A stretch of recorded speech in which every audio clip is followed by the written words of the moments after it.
Great, that's... Today you are how? Class, hi! The learning target for today is to transform shapes using reflections. The scale, you're 3. If you can reflect shapes and find the reflection rule, if given the reflection. Alright, I changed that. That should have said reflection, not translation. So, you can reflect shapes and find the reflection rule if given the reflection. You're a 2 if you can reflect shapes or find the reflection rule if given the reflection. 1, you can reflect shapes visually or mathematically, but not both. And 0, you cannot reflect shapes. Let's get started. Alright, so here's our first example. Let's say we have a quadrilateral DEFG. Remember, a quadrilateral is a four-sided figure. And we want to reflect it over the line y equals -2. Now remember back from Algebra 1, you should remember that y equals -2 is a horizontal line at -2. So I'm going to draw a dotted line. And this dotted line represents the line y equals -2. Now we want to reflect our quadrilateral over that line. We want to make a mirror image. So the easiest way to do that is look at each of our points and notice how far away each of them are from the line. Let's go in order. We'll start with D. D here is at 3 for the y-axis. So let's see how far it is away from our line. So 1, 2, 3, 4, 5. It's 5 units above our line, so its reflection will be 5 units below the line.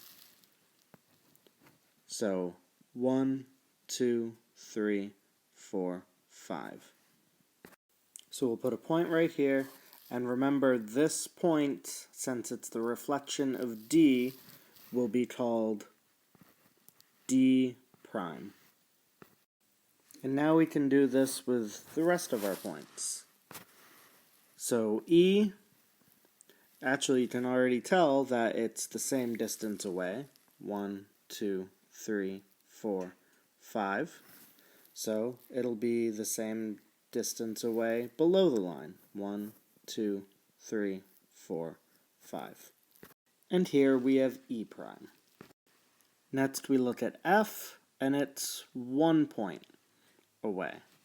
So that means it'll be 1 below the line. And here we have F prime. And finally with G, same amount, just 1, so 1 below. And that gives us G prime. Now just connect the shape with lines, and now we have our final reflection.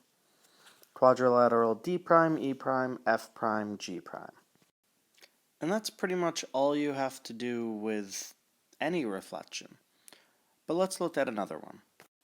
In this example, we have reflect the shape over the line y equals x.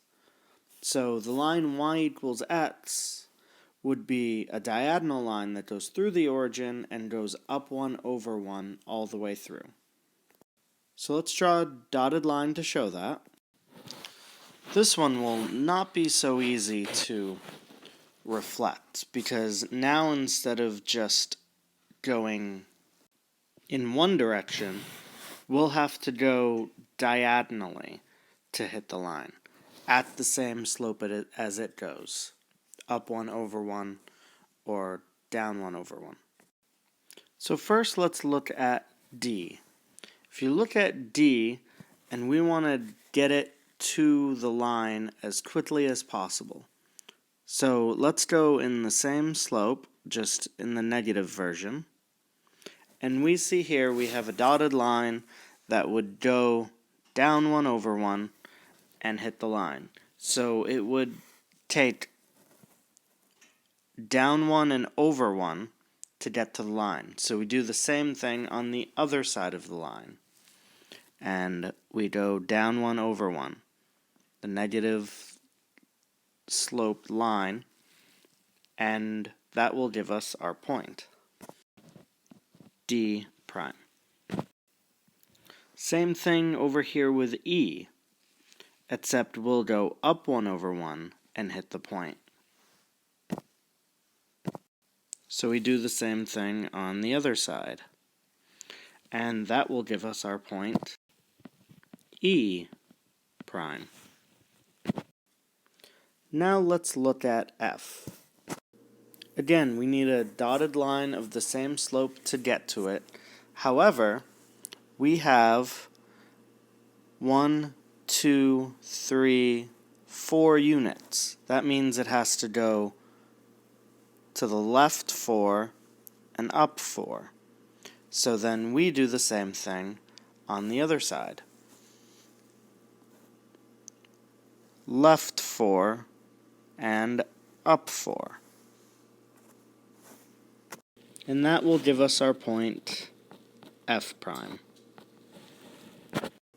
And then finally G, once again, a dotted line of a slope of 1. So again, we go over 1, up 1, and we get our point, G prime. So we have our reflected points, and now we just connect the dots and create our shape. And now we have our reflected shape. Quadrilateral D prime, E prime, F prime, G prime.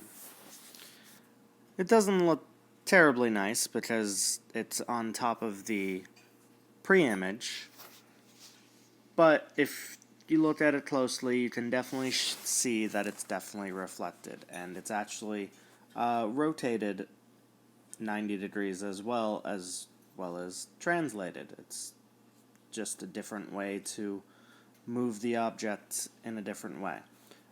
But it's specific, so it's a reflection. So what I just showed you was a more geometric way to do reflections. I'm more of an algebra guy, so here is what I think is easier, but some people may find it harder, the algebraic way to do reflections. So let's say we want to reflect a shape or a line or a point over the y-axis. So what we're going to do is, just like the rules last time we learned, if we have a point xy, it translates to the point negative x, y. So all that changed was we made the x value negative, and if it was already negative, we would change it to a positive. So we're just changing the sign of the x value, because when we reflect it over the y-axis, anything that was on the positive side now becomes on the negative, and vice versa. Similarly, with the x-axis, we take xy and we turn that into x negative y.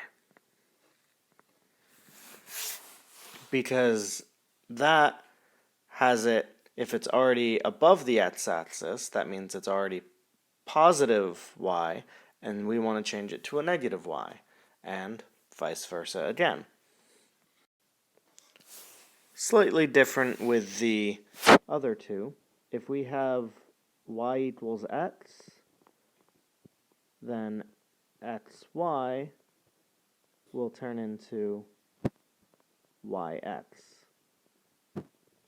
So if you have the point 3, 4, and you reflect over the line y equals x, you will come up with a point 4, 3.